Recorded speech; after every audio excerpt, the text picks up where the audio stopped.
Bom dia a todos. É um prazer estar aqui novamente como moderadora da transmissão de hoje. Meu nome é Ariana, sou acadêmica do 8º período do curso de Medicina da Universidade Federal de Uberlândia. Lembrando que para os alunos que realizaram as inscrições, o formulário de presença será disponibilizado ao término da aula e ficará aberto por 30 minutos. Reitero ainda que é necessário 75% de presença no curso para gerar o certificado. Deixaremos o chat aberto para perguntas e, após a exposição da aula, algumas delas serão respondidas pela palestrante. Além disso, as aulas ficarão gravadas neste canal até o término do curso. Convido agora a doutora Adriana Castro de Carvalho para finalizar o terceiro módulo referente ao sistema respiratório, com a palestra Síndrome da Insuficiência Respiratória Aguda e Crônica. Ela é médica pela Universidade Federal do Paraná, tem residência em pneumologia pela Universidade de São Paulo e é doutora pela Universidade de São Paulo na área de doenças de sono. Atualmente, ela é docente na área de pneumologia na Faculdade de Medicina da Universidade Federal de Uberlândia. Bom dia, doutora Adriana. Fique à vontade. Oi, bom dia. Bom dia a todos. Fique à vontade, então, para começar quando quiser. Joia, obrigada. Dia de chuva, né, gente? Um tempinho maravilhoso para ficar na cama. Como a gente está online, é possível que muitos estejam assistindo a aula na cama mesmo. Mas eu quero agradecer o convite de vocês, tá? O pessoal que está organizando o curso. Um curso excelente, na verdade é um curso que durante a disciplina de raciocínio clínico já vinha se falando há muito tempo para fazer um módulo teórico, e aí tem coisas que vêm para o bem, né, então a pandemia acabou possibilitando isso, e eu acho que vai ser muito produtivo para vocês o curso todo, né. Então, eu fiquei incumbida de fazer essa aula de insuficiência respiratória. Eu vou focar, gente, vou focar muito na questão do diagnóstico, nas diferenças, né, das diferentes alterações que podem acontecer para a gente fechar o diagnóstico. Não vou falar tanto de tratamento, né, vou dar uma pincelada só, porque realmente tratamento é muito variado, e a ideia aqui é chegar no diagnóstico, tá? Então, vamos lá. Então, os tópicos que nós vamos discutir, né, eu vou começar mostrando 2 casinhos clínicos para vocês, vamos entrar na definição, classificar essa insuficiência respiratória, como que nós vamos fazer diagnóstico, tratamento, na verdade nem tem um slide sobre isso, eu vou dar uma pincelada, e fechamento dos casos clínicos, então, para a gente finalizar o que foi falado no começo. Então, vamos lá, coloquei os 2 casinhos aqui um do lado do outro, para a gente discutir. Obviamente que isso aqui não é uma anamnese completa, né, então para quem está aqui já passou pelo ano inteiro de anamnese, exame físico, então isso aqui é para exposição, então obviamente que está bem resumido, tá? Então nós temos, no caso 1, uma mulher de 20 anos, jovem, que vem apresentando uma dispneia aos esforços pequenos, e atualmente, então, apresenta um MMRC3. Então, para quem não conhece a classificação de MMRC, é uma classificação para a gente deixar a dispneia um pouquinho mais objetiva, né? Então, quando a gente fala pequenos, moderados e grandes esforços, isso fica muito subjetivo, porque o que é pequeno para mim, para o paciente pode ser grande. Então, a gente tenta objetivar isso de uma forma melhor, usando alguns questionários. E o questionário do MMRC é um que a gente usa bastante na pneumologia. Então, só para lembrar para vocês, uma dispneia MMRC1 é aquela dispneia a grandes esforços, ou seja, a dispneia que precisa ser a subida, numa elevação, tá? Então, tenho falta de ar na subida. Um MMRC2 é aquela pessoa que anda no plano sem ter falta de ar, mas tem que andar um pouquinho mais devagar do que as outras pessoas. MMRC3 é uma dispneia para menos de 100 metros, tá? E MMRC4 seria aquela dispneia para repouso, ou seja, para as atividades diárias de tomar banho, se vestir, pentear o cabelo, a pessoa tem falta de ar para comer, tá? Que seria o MMRC4. Então, no caso, a nossa moça, jovem, de 20 anos, tem uma dispneia para andar a menos de 100 metros. Isso vem progredindo nos últimos 10 anos, tá? Ela nunca fumou e nunca teve problema respiratório, a não ser essa dispneia que vem evoluindo há 10 anos. No exame físico, ela não tem cianose, ela é uma paciente que está eupneica, com uma frequência respiratória normal, em torno de 16 a 20, mas tem uma saturação de oxigênio basal no oxímetro de 85%. Ela é uma paciente que tem baixa estatura e ela tem, na conformidade, na inspeção torácica, uma escoliose importante, uma deformidade torácica acentuada. A sua expansibilidade está diminuída, o frêmito tóraco-vocal está preservado e o som claro é pulmonar, som claro, a percussão é som claro pulmonar, com murmúrio diminuído difusamente. Então, nós temos do lado um caso, né, o segundo caso, que aí já temos um paciente do sexo masculino, de 80 anos, e que apresenta uma dispneia que acontece de forma súbita, associada à dor torácica ventilatória dependente do lado esquerdo.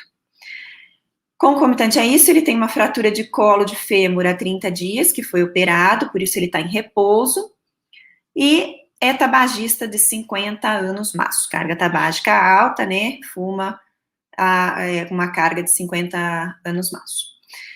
Exame físico, é um paciente que está taquidispneico, se apresenta cianose labial e uma saturação de oxigênio também baixa de 80%. Tem uma tiragem intercostal bilateral, então a gente vê que ele está com desconforto. No exame físico, na expansibilidade, a expansibilidade está reduzida, o frêmito tóraco-vocal está reduzido difusamente e o murmúrio vesicular reduzido difusamente também, tá? Certo? Então, são dois casos para ilustrar aqui, duas situações semelhantes em alguns aspectos, mas diferentes em outros, certo? Quando eu vejo esses dois casos, a gente faz, então, duas perguntas, pelo menos, tá? Tem várias aqui para se fazer, mas a gente pode fazer duas perguntas. O que tem de semelhante nos dois casos e o que tem de diferente nos dois casos, tá? Então, o que tem de semelhante? São pacientes com falta de ar, né? Todo mundo concorda que as duas são formas de apresentação de falta de ar, né? E os dois apresentam também hipoxemia, tá? Então, saturação de 85% na menina e 80% no senhor. Então, ambos com hipoxemia, certo?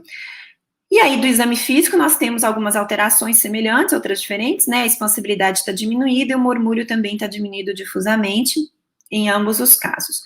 O que tem de diferente? Então, são idades diferentes, o gênero é diferente, um paciente é tabagista, o outro não, um tem uma alteração de caixa torácica, o outro tem alteração com expansibilidade, eu não coloquei, coloquei alteração também com aumento do diâmetro anteroposterior no homem, e outras coisinhas aqui do exame físico que podem ajudar a gente a chegar em algum quadro diagnóstico, algum raciocínio, tá? Então, por que eu coloquei isso? São dois casos, né, de insuficiência respiratória, tá? Que não dá para negar que esses pacientes estão em insuficiência respiratória, tá? Um de uma forma mais crônica e outro de uma forma mais aguda, mas ambos são insuficiência respiratória. Então, vamos definir isso. Qual a função do nosso sistema respiratório? É realizar a troca gasosa, né? Então, ele capta o oxigênio que vem do ar ambiente e elimina o gás carbônico que vem dos tecidos. E o nosso sistema respiratório, ele tem uma capacidade imensa de se adaptar a diversas demandas de atividade e condições clínicas. Então, mesmo em situações de doença, dependendo da alteração, o corpo, né, o sistema respiratório, ele vai ter condição de manter essa troca gasosa, independente de determinada situação. Então, por exemplo, um estado hipermetabólico, um estado de febre, um estado de exercício, são situações onde eu vou aumentar a demanda, né, metabólica, e mesmo assim o sistema respiratório vai ter condição de se adaptar. Mas, quando existe uma situação de desequilíbrio que leva a uma pouca oferta de oxigênio, uma eliminação inadequada de gás carbônico, eu vou ter, então, o que a gente chama de insuficiência respiratória, tá? Lembrando que quando eu penso numa situação de insuficiência respiratória, eu posso pensar que órgãos, né? Então, qual vai ser o meu órgão acometido? Quando eu pensar em insuficiência respiratória, eu posso pensar que é o pulmão, mas será que é só o pulmão, o órgão, o pulmão, ou é todo o sistema respiratório que pode estar envolvido, né? Eu posso ter alteração de via aérea, eu posso ter alteração de interstício, eu posso ter uma alteração de caixa torácica, né, muscular, então eu posso ter uma alteração de musculatura do meu diafragma. Então, dentro do sistema respiratório, eu tenho várias situações que podem me dar uma insuficiência respiratória. Também tem as situações do coração, né? Então, as alterações que podem mexer com débito cardíaco, com as alterações de fluxo, válvulas, podem me dar repercussões no sistema respiratório e levar a uma insuficiência respiratória também. E, além disso, não esquecer do sistema circulatório, do hematológico, né? Se eu tiver problema nas hemácias, tanto na quantidade quanto numa intoxicação por drogas, eu posso ter problemas, então, relacionados ao transporte desse oxigênio e gás carbônico e que vão me dar uma insuficiência respiratória. Então, lembrar que insuficiência respiratória não é só pulmão, a gente tem mais pelo menos dois outros sistemas que podem estar envolvidos, tá? Então, de novo, só para frisar isso para vocês, que a insuficiência respiratória, ela está relacionada também ao consumo tecidual de oxigênio, e isso depende da minha demanda, né? Então, se eu tiver alterações de capacidade de carregar esse oxigênio até as células, por exemplo, numa anemia, numa intoxicação por monóxido de carbono, né, nessas hemácias, ou um choque que seja o choque séptico, choque hipovolêmico, né, ou um choque cardiogênico, pode dar alteração também por causa da capacidade de carregar esse oxigênio até as células. Eu não vou ter células suficientes para carregar, e aí eu posso gerar uma insuficiência respiratória também, certo? Então, quando eu tenho essa incapacidade de manter a pressão arterial de oxigênio e a pressão arterial de gás carbônico nos tecidos, e isso depende da minha demanda, né, eu vou ter uma insuficiência respiratória. E quando que isso pode acontecer? Se eu tiver uma oxigenação inadequada pelos pulmões, né, se eu tiver um transporte prejudicado, que seja por débito cardíaco reduzido, ou uma concentração arterial de oxigênio baixa, ou uma eliminação deficiente de gás carbônico, tá? Ok, e quando que eu tenho essa definição? A definição de insuficiência respiratória, ela é gasométrica, tá, gente? Então, uma pressão arterial de oxigênio abaixo de 60 e uma pressão arterial de gás carbônico acima de 45 milímetros de mercúrio, certo? Então, a definição é gasométrica, certo? Mas eu tenho sintomas, exame físico e sinais clínicos que podem me levar a pensar numa insuficiência respiratória antes de ter essa confirmação gasométrica, ok? E aí, a partir do momento que eu me dou conta de que eu tenho um paciente com uma síndrome de insuficiência respiratória, eu posso classificar essa síndrome de acordo com o tempo de instalação ou de acordo com o mecanismo aonde aconteceu essa insuficiência respiratória, tá? Bom, o tempo de instalação, então eu vou pensar, isso é uma doença que veio de forma aguda ou veio de forma crônica, ela está instalada aí já há mais tempo, e ainda posso ter uma doença que é crônica agudizada, tá? Então, só para mostrar aqui para vocês, se a gente falar em tempo de instalação agudo, né, então uma doença aguda, ela acontece em horas ou dias, né, até 15 dias, 20 dias, a gente pode pensar em uma doença aguda. O fato é que geralmente aparece uma instalação abrupta, não é uma coisa progressiva. O paciente fala para nós, eu não tinha nada até tal dia, a partir daquele dia eu comecei a sentir, e aí daí para frente eu só piorei, e isso faz poucos dias, ou às vezes horas, tá?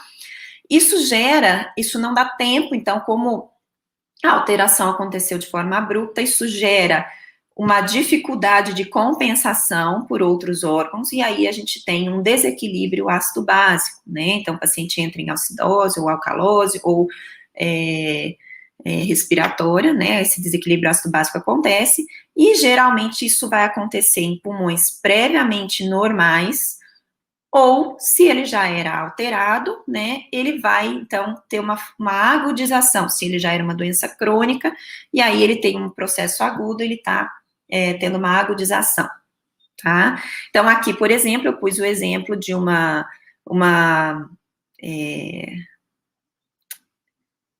pneumonia, aqui é um caso de bronquiolite obliterante, mas poderia ser, por exemplo, exemplificado no caso um quadro agudo de uma COVID, por exemplo, tá? Então, um paciente que não tem doença nenhuma ou que já tem uma doença de base pulmonar e que eventualmente, que de uma hora para outra começa a apresentar uma dispneia com desaturação, e aí na tomografia a gente vê essas imagens que confirmam então a infecção aguda e uma insuficiência respiratória de instalação abrupta.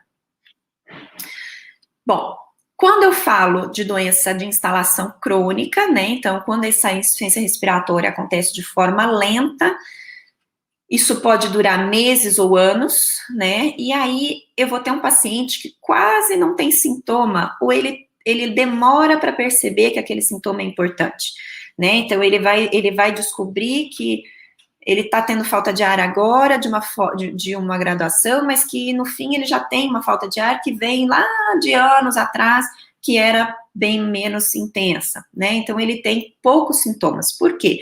Porque o organismo vai dando conta de gerar mecanismos compensatórios e que vão fazer com que esse paciente tenha poucos sintomas de forma aguda, né? Então, ele não tem, essa instalação vai ser bem lenta. E aqui eu pus um exemplo, por exemplo, né, de um paciente com um enfisema pulmonar,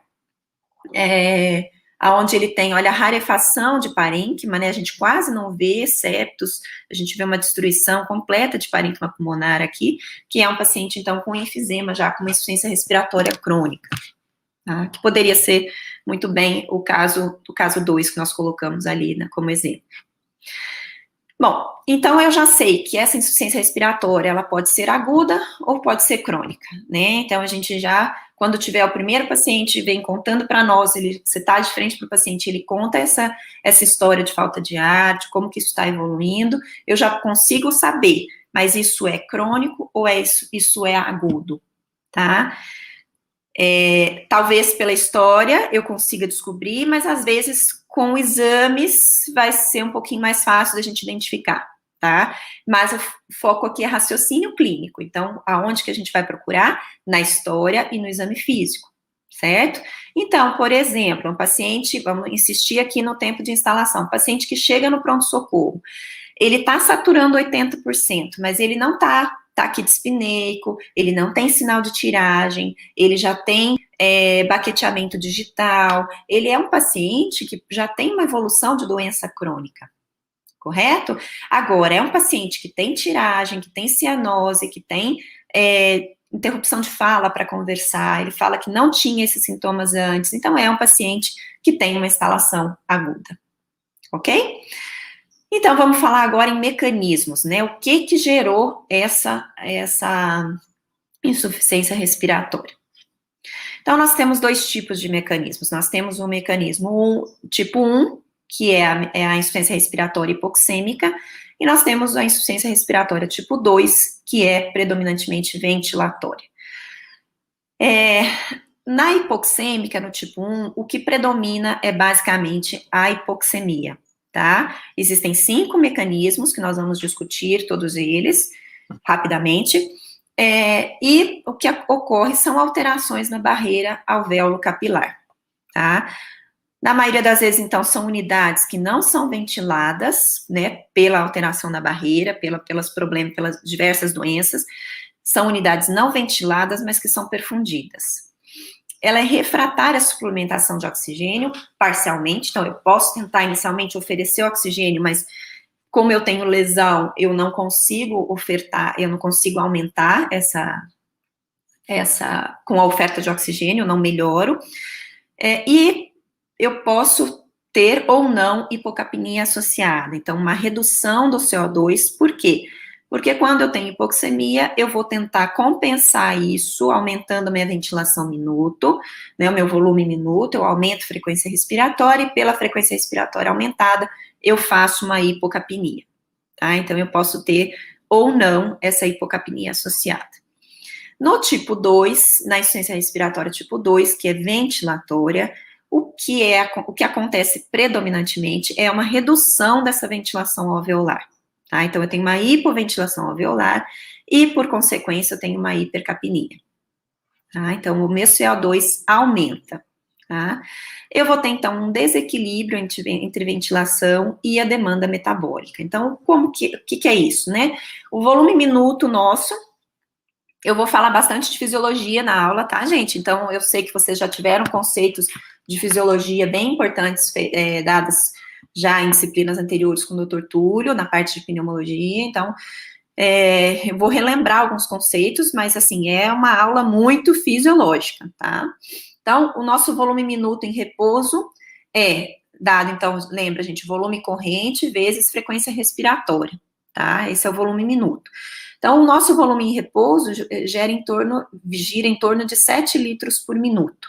Mas, em situações de estados hipermetabólicos, então, de uma febre, de um exercício, de um hipertireoidismo, nós podemos chegar até um aumento de 10 a 15 vezes desse volume minuto, sem apresentar fadiga muscular, né? Então, quando eu tenho uma alteração nessa capacidade de aumentar essa ventilação alveolar em determinadas situações, é que eu vou ter, então, uma insuficiência respiratória tipo 2, tá? Então, o que é ventilação alveolar? Né? Como que eu vou dizer? Insuficiência respiratória tipo 2 é uma redução da ventilação alveolar. O que é isso? É a porção da ventilação minuto que alcança os alvéolos e participa da troca gasosa, tá? Por que é essa porção? Porque eu tenho uma porção que não faz troca gasosa. Lembra de uma porção que nós temos da ventilação que chama-se espaço morto, né? A nossa via aérea, então, traqueia, brônquios, bronquíolos, onde a gente não tem troca gasosa, chama-se espaço morto, né? E qualquer situação, então, lembrando que qualquer situação que eu tenha um aumento de espaço morto, vai gerar, então, uma redução da ventilação minuto, vai reduzir ventilação alveolar, independente da ventilação minuto. Por quê? Porque eu posso ter espaço morto, esse paciente pode tentar aumentar minha ventilação minuto, eu posso tentar aumentar a frequência respiratória, eu posso tentar aumentar meu volume corrente, mas, por causa do espaço morto, essa ventilação alveolar está reduzida, tá? Aqui eu pus só a formulazinha da produção, né, da pressão alveolar de CO2, ela é dada pela produção de CO2 vezes pressão barométrica menos pressão hidrostática, dividido pela ventilação alveolar.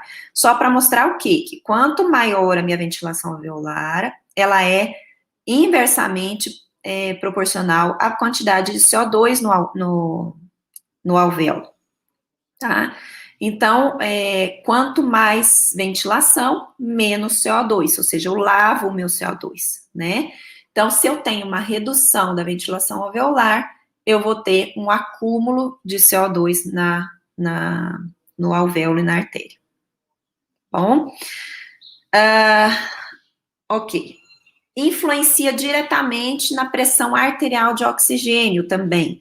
Por quê? Porque eu tenho uma queda de oferta de gás por minuto. Se eu diminuo, né, a minha ventilação minuto, eu tenho menos gás, eu tenho menos oxigênio. Então, naturalmente, eu vou ter uma hipoxemia também nesses pacientes. Por isso que é uma insuficiência respiratória tipo 2, tá? Mas eu tenho retenção de CO2 e redução da pressão arterial de oxigênio. Então, eu tenho um aumento, é isso que eu falei, aumento da pressão arterial de CO2 e da pressão arterial de oxigênio secundária, tá?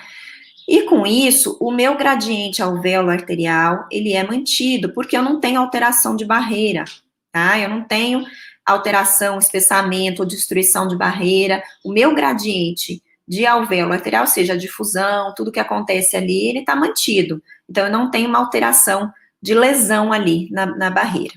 Tá? Então, esse gradiente alvéolo lateral a gente vai ver também como é que calcula, para vocês tentarem entender, até fazer esse diagnóstico pelo gradiente. Ok. Causas, então, eu vou começar pelas tipo 2, tá? Eu vou começar pela tipo 2, vocês viram que eu pulei a 1, porque são muitos outros mecanismos, e a tipo 2 é um pouquinho mais simples de entender, então nós vamos começar por ela. Quais são as causas de insuficiência respiratória por hipoventilação. Então, quando ocorre, que eu vou ter? Quando eu tiver um desequilíbrio entre a ventilação e a demanda metabólica. Isso pode acontecer por lesões do sistema nervoso central. Então, por exemplo, um acidente vascular cerebral, presença de drogas, né, no sistema nervoso. Então, por exemplo, morfina, benzodiazepínicos, sedativos, né, que podem fazer diminuição do drive respiratório. Tá? Então, o que acontece? Presença de tumores também no sistema nervoso central. O que acontece? No exemplo da droga ou de qualquer lesão no sistema nervoso. Isso vai reduzir o drive respiratório, que vai diminuir o comando para a musculatura para ventilar. Ok? Então, isso são lesões de drive respiratório. Onde mais eu posso ter hipoventilação? Alterações do sistema nervoso periférico. E aí, eu não preciso ter lesão do nervo no sistema nervoso periférico. Eu posso ter lesão da placa motora, eu posso ter lesão da musculatura, tá? Que vai me dificultar a eficiência da musculatura para realizar essa respiração. Ok? Então, aonde que entra isso? Todas as doenças neuromusculares. Então, síndrome de Guillain-Barré, miastenia graves, distrofias musculares, bloqueadores musculares, então, o uso de drogas, né, para fazer esse bloqueio muscular, que vão gerar, então, uma diminuição da eficiência da musculatura. Eu posso ter alterações de parede torácica. Então, o que vai acontecer? Eu vou diminuir a expansibilidade, por isso eu não vou ventilar. Eu tenho uma cifoescoliose, por exemplo, grave, onde esse paciente não consegue, pela deformidade, consegue expandir a caixa torácica. Paralisias do nervo frênico, então eu levanto meu diafragma e eu não consigo, por causa disso, movimentar a minha caixa torácica. Hiperinsuflação pulmonar, um paciente com DPOC, ele está hiperinsuflado e ele também não consegue expandir a caixa, né, torácica. Outra situação de parede que pode estar envolvida são situações de pleura, né, uma pleura espessada por um empiema crônico, por uma doença ocupacional que atingiu a pleura, placas pleurais por asbesto, por exemplo, que podem fazer com que a caixa torácica, o pulmão não se expanda, então é uma doença restritiva, tá? Alterações de vias aéreas aqui, no caso, então, seriam por aumento de secreções ou mesmo broncoespasmo, aonde o que vai acontecer aqui? Nessa situação de aumento de secreção e broncoespasmo, eu vou ter aumento do espaço morto, tá? Esse aumento de espaço morto, ou seja, são áreas que vão ventilar, né, mas que vão acabar não sendo, não vão ventilar e vão ser perfundidas, tá? Áreas que não são perfundidas, isso. Na hipoxemia, então, gente, você vê que assim, não dá para falar de cada doença aqui, né? São inúmeras as causas. O que vocês têm que ter em mente? Identificar se a insuficiência respiratória é tipo 2, vocês viram que é um paciente que retém CO2 e que realmente tem essas situações clínicas aqui, você pode estar diante de uma situação de uma insuficiência respiratória tipo 2, tá? Na insuficiência respiratória tipo 1, o que acontece é uma redução da pressão arterial de oxigênio, uma redução dessa pressão. Você vai ter uma queda de oferta, né, que não é compensada com o aumento da excreção de oxigênio. E isso pode levar à morte celular. Então, o que é isso que eu falei aqui? Normalmente, quando nós temos uma oferta de oxigênio que começa a cair, ou seja, eu estou num ambiente que tem pouco oxigênio, né? Eu viajei para as montanhas, eu tenho menos oxigênio, mas isso mesmo eu estando num ambiente onde eu tenho uma queda, uma oferta de oxigênio mais baixa, o organismo tem a capacidade de manter o consumo de oxigênio nas células mantido, tá? Ele tem uma linha estável, uma linha persistente, sem ter essa queda, ou seja, apesar da oferta baixa de oxigênio, eu consigo manter o meu consumo de oxigênio celular permanente. A partir de uma oferta crítica, ou seja, caiu demais essa oferta, aí obviamente que o meu consumo de oxigênio vai começar a cair, né? Porque aí ele fica dependente dessa oferta de oxigênio. Se esse consumo começa a cair, né, eu começo a ter morte celular e a ter prejuízo celular por causa, nos tecidos, por causa dessa falta de oxigênio. Quais são os mecanismos que acontecem, então, essa redução dessa pressão arterial de oxigênio? Pode ser por uma redução da pressão alveolar de O2, pode ser por uma hipoventilação alveolar, que nós já vimos, por todas essas outras causas de hipoventilação, a gente pode ter também uma pressão alveolar de oxigênio baixa. Pode ser um desequilíbrio de ventilação-perfusão e um shunt da direita para a esquerda ou problemas de difusão, então, na barreira alveolo-capilar, certo? Vamos olhar cada uma delas especificamente para vocês entenderem como que acontecem essas alterações. Então, a primeira delas é a redução da pressão alveolar de oxigênio. Só lembrando aqui para vocês, gente, quando a gente fala em PA maiúsculo, PaO2 é pressão alveolar, tá? Quando eu falo pressão A minúsculo, é pressão arterial, tá?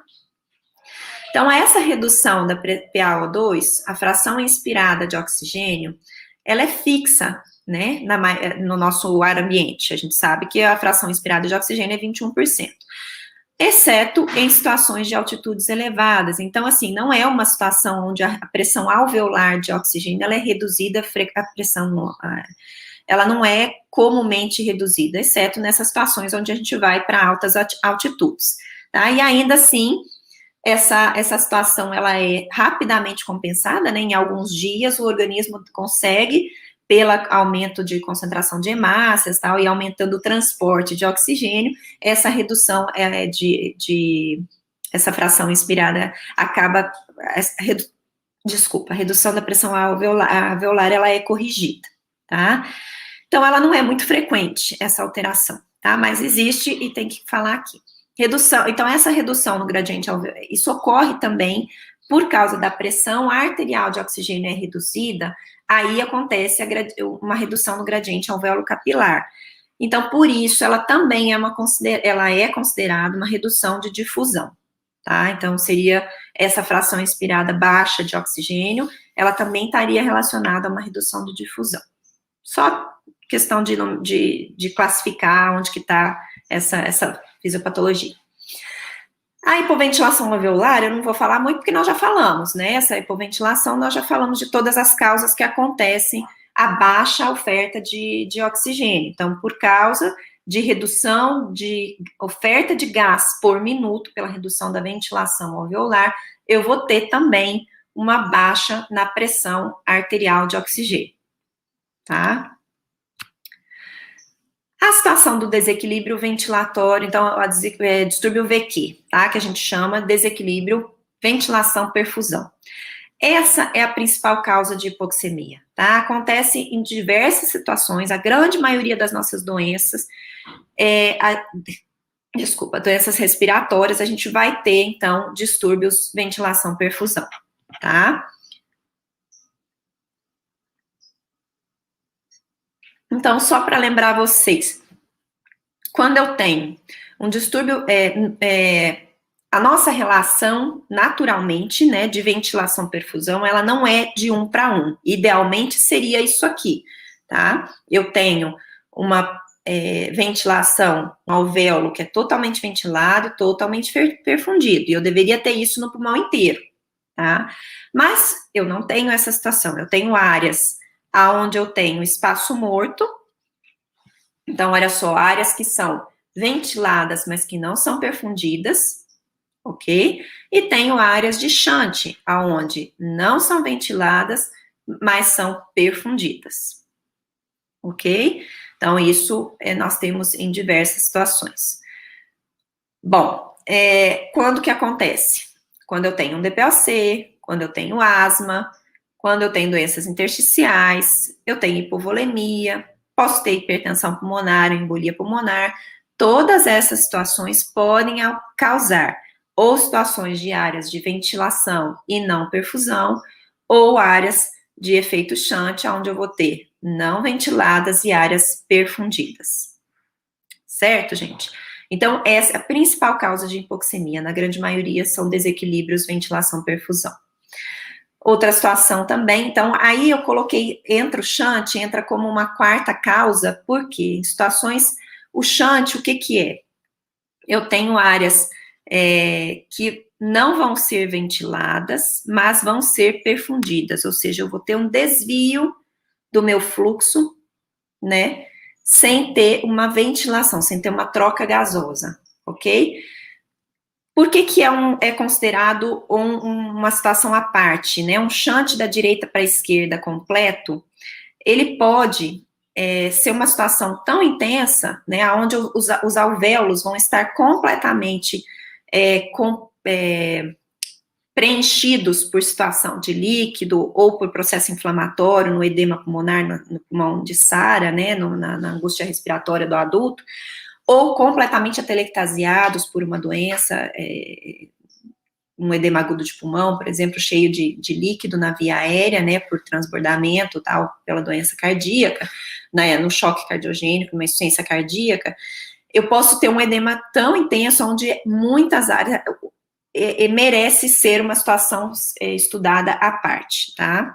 Então, o shunt, eu tenho como calcular, né, onde eu consigo medir o conteúdo arterial de oxigênio, por essa formulinha aqui, o conteúdo venoso de oxigênio, o conteúdo capilar do oxigênio.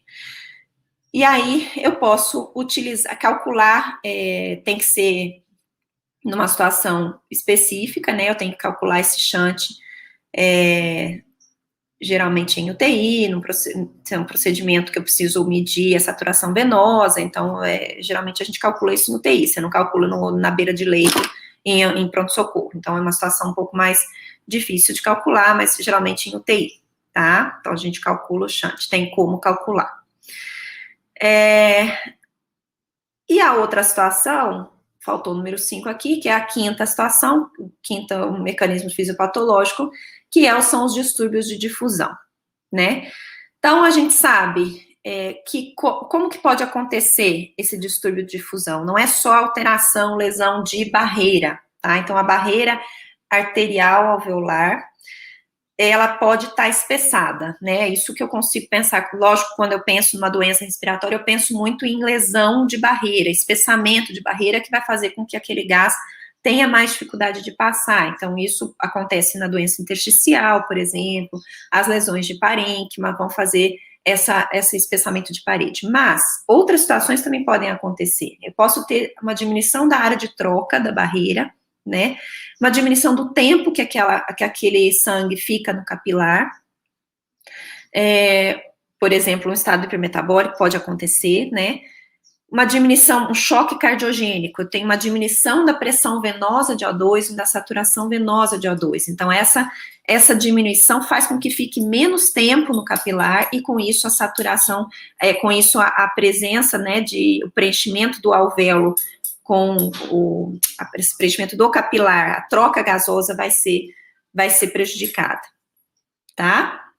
Então, essas são as situações que podem acontecer. Então, as lesões de parênquima, todas elas vão fazer distúrbio de difusão, destruição de septos, então, no enfisema ou na fibrose pulmonar, pode ter alteração de interstício, e aí vai gerar, então, distúrbio de difusão por causa de espessamento de barreira, tá?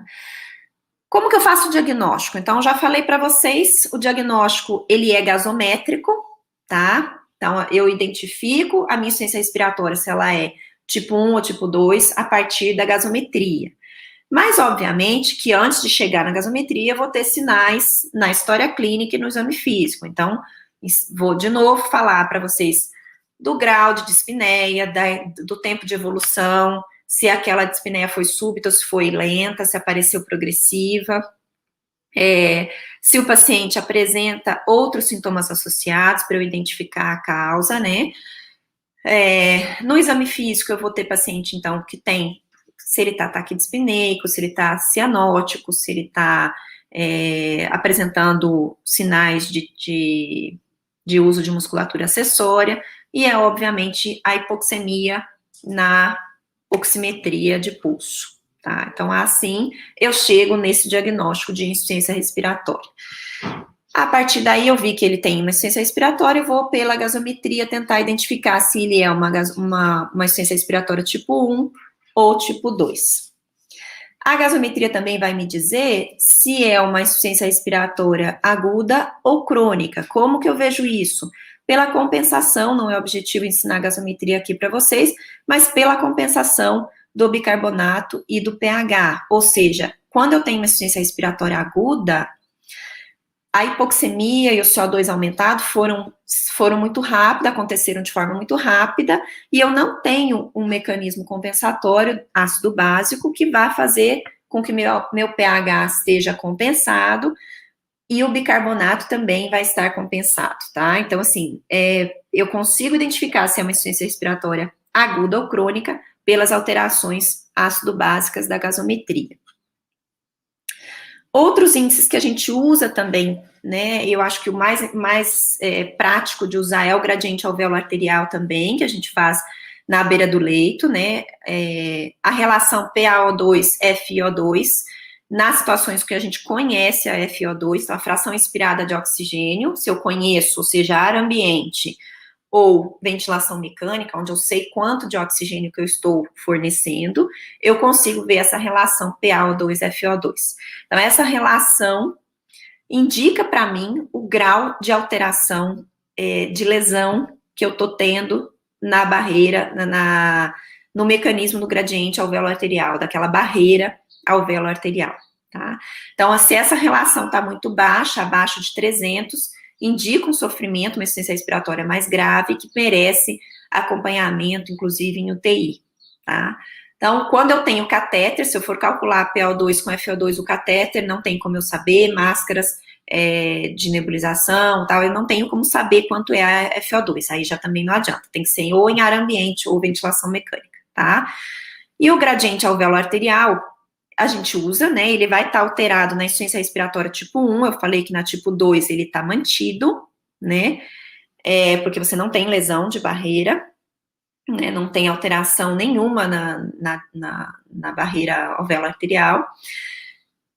O normal, se eu for usar essa fórmula aqui, que realmente é uma fórmula bem difícil da gente decorar e ter ela guardada, né, a gente usa, o normal é até 10, acima de 10 é um gradiente alterado. Mas, se eu utilizar essa fórmula esquemática, onde eu tenho a gasometria e eu calculo, eu somo PaO2 com PCO2 e diminuo de 130, não me pergunte de onde vem esse número, tá? Tem a ver com a pressão barométrica aqui, né, mas esse 130 menos esse mais esse, PO2 com PCO2, se for maior do que 30, a gente considera, então, patológico, tá? Normal é o gradiente, a gente considera até 20 normal, maior do que 30, maior, é preciso atenção, porque esse paciente pode evoluir para uma insuficiência respiratória grave e necessitar de intubação, ventilação mecânica e tal, tá? Então, isso aqui a gente pode calcular.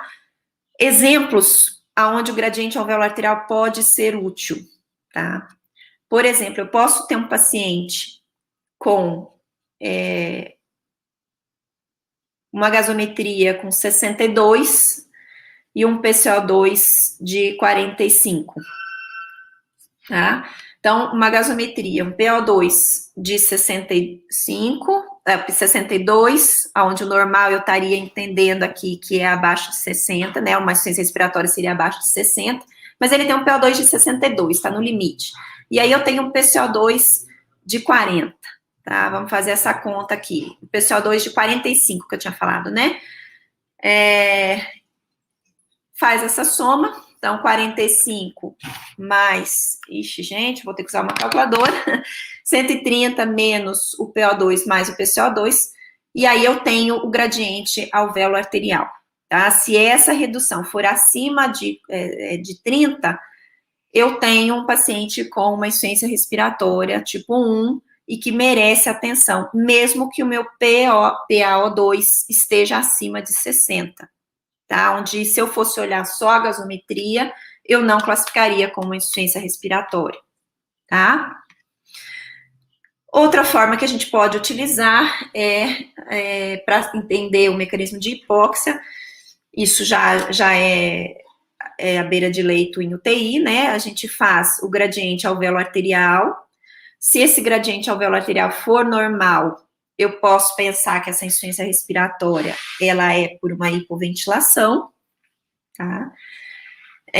Se ele for aumentado, o distúrbio geralmente vai ser, então, tipo 1, né? Vai ser um distúrbio VQ, vai ser puxante ou alteração na difusão, né? Que são as causas principais.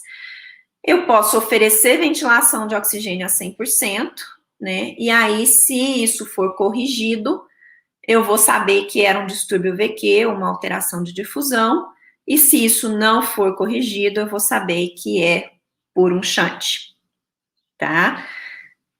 Ok? Então, essas são as formas da gente identificar os mecanismos. Antes de falar do caso, a gente pode entrar um pouquinho eu falei que nem tinha slide sobre isso, porque realmente o tratamento vai depender da gravidade da insuficiência respiratória e vai depender da situação que eu estou apresentando, né, da gravidade por exemplo, eu tenho um paciente com uma hipoventilação, sempre eu vou pensar no tratamento da causa de base. Então, não adianta eu intubar e deixar o paciente intubado sem eu tratar o problema. Então, se eu identificar que é um distúrbio de barreira, é uma pneumonia, eu tenho que tratar a causa da pneumonia, obviamente. Se eu vejo que é uma hipoventilação da obesidade, por exemplo, vai adiantar eu tascar oxigênio nesse paciente? Não, provavelmente, se eu der muito oxigênio para o paciente que hipoventila, ele pode até ter uma resposta com mais aumento de CO2, ficar mais sonolento. Então, ele pode, aí eu tenho que corrigir com, provavelmente, uma pressão positiva na via aérea, tá? Então, assim, tratamento vai variar muito, dependendo da causa, e aí é tema para outra aula de manejo da insuficiência respiratória em UTI, tá?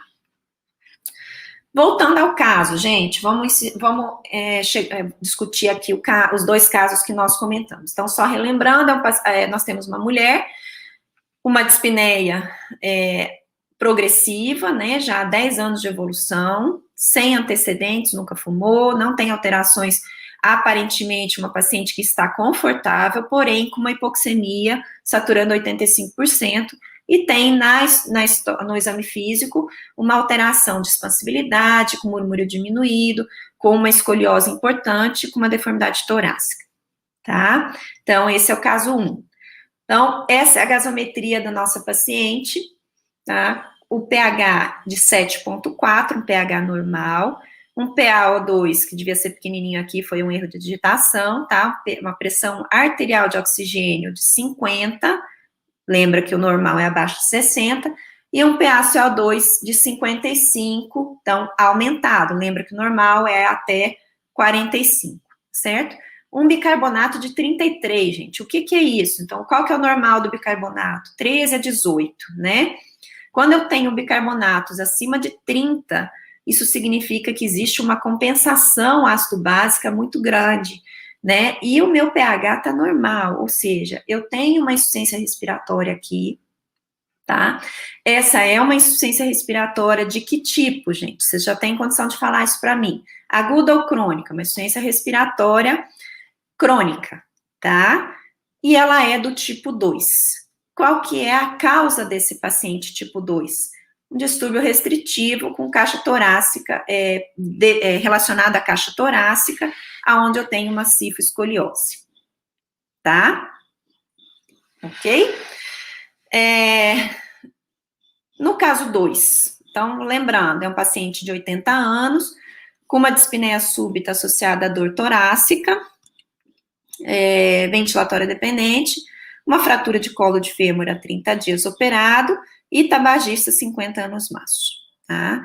É um paciente que está taquidispneico, ele tem uma cianose labial com uma saturação de 80%, tem um aumento do diâmetro anteroposterior, também tem expansibilidade, frêmito reduzido, diminuído, o murmúrio diminuído difusamente, tá timpânico a percussão.